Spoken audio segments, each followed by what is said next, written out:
Have you ever noticed how some people walk into a room and instantly command respect? Not because they're the smartest, not because they're the richest, but because they radiate this quiet, unshakable confidence. Now, here is the truth most people don't get. Confidence is not a personality trait you're reborn with, it's a psychological skill. And today I'll show you exactly how to build it using science-backed principles from psychology. By the end of this video, you'll understand how to rewire your brain, control self, and develop a level of confidence that cannot be broken, even under extreme pressure. So, what is confidence, really? Most people think it's about feeling good about yourself or believing you're amazing. That's wrong. That's ego, and ego is fragile. True confidence, as defined by the groundbreaking psychologist Albert Bandura, is something called self-efficacy. Self-efficacy is simply your belief in your ability to handle challenges. It's not the belief that you're perfect. It's not the belief that you'll never fail or feel scared. It's the deep-seated trust that, no matter what happens, you can figure it out.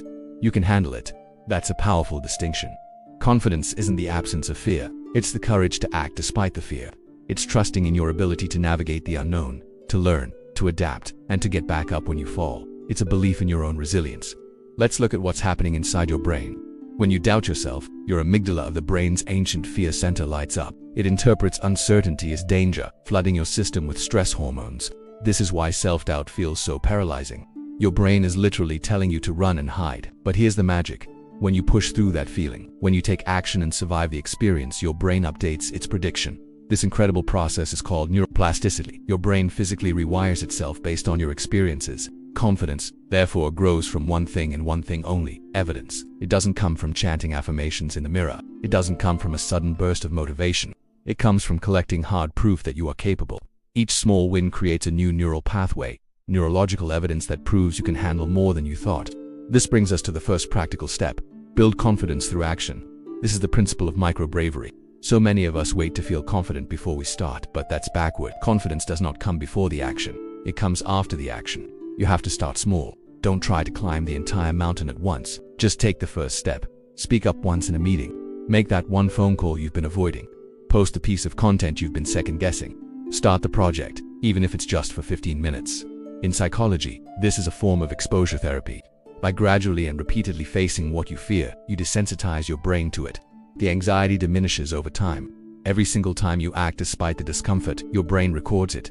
It says, "I was scared, but I did it. I survived. I can do this." Stack enough of those small moments, and confidence stops being something you chase and starts becoming a core part of your identity. The second step is to master a skill. Insecurity thrives in ambiguity. When you don't know if you're good at something, your mind fills that void with doubt, but skill kills insecurity. Think about it. A skilled mechanic isn't anxious about fixing an engine, they're focused. A great chef isn't afraid of the kitchen, it's their domain. When you dedicate yourself to mastering a skill, whether it's coding, public speaking, playing an instrument, or negotiating, you replace uncertainty with competence. This process is about deliberate practice. It's not just about repetition. It's about repetition with a focus on improvement. Break the skill down into its smallest components and work on each one. Get feedback, make adjustments. As your ability grows, your confidence becomes rooted in tangible proof of your competence. You no longer need to hope you're good enough. You know you are because you've put in the work. This creates a powerful positive feedback loop. Your growing skill builds your confidence, which in turn motivates you to practice more, further enhancing your skill. The third step is to control your internal dialogue. Your mind is a storyteller, and for many of us, it's telling a story of inadequacy. That inner critic constantly whispers about your past failures and future fears. You cannot build unshakable confidence on a foundation of negative self-talk. The psychological technique to manage this is called cognitive reframing. It's not about pretending negative thoughts don't exist. It's about challenging them. When your mind says, "I can't do this, I'm going to fail," you don't just accept it, you question it. You become a detective of your own thoughts. Ask yourself, is this thought 100% true? What evidence do I have that I might succeed? What's a more balanced, realistic way to look at this? For example, instead of "I'm going to fail this presentation," you reframe it to "I'm nervous about this presentation," which is normal. "I've prepared well, and I'm capable of handling any questions that come up." This subtle shift changes everything.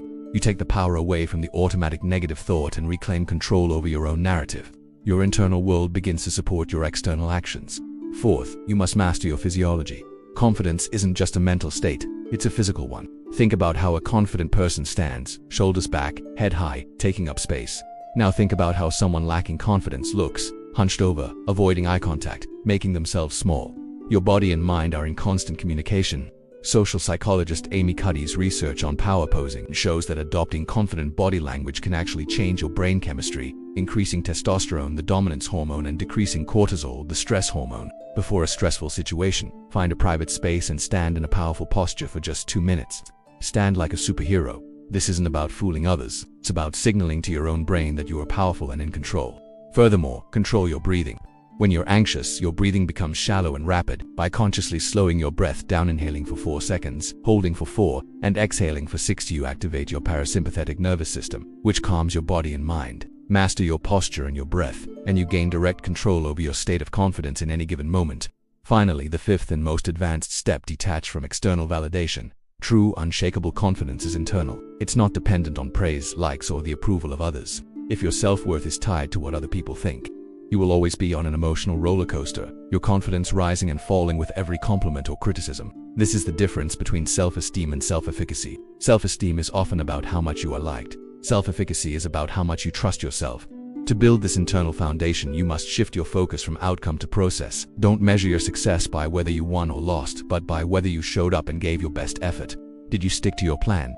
Did you act in alignment with your values? Did you learn something?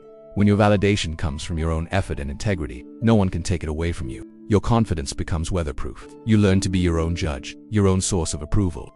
So let's bring this all together. Building unshakable confidence is not a mystery, it's a strategy. It begins by understanding that confidence is self-efficacy, your belief in your ability to handle things. You build it with evidence, one small action at a time, using the principle of micro-bravery to rewire your brain through neuroplasticity.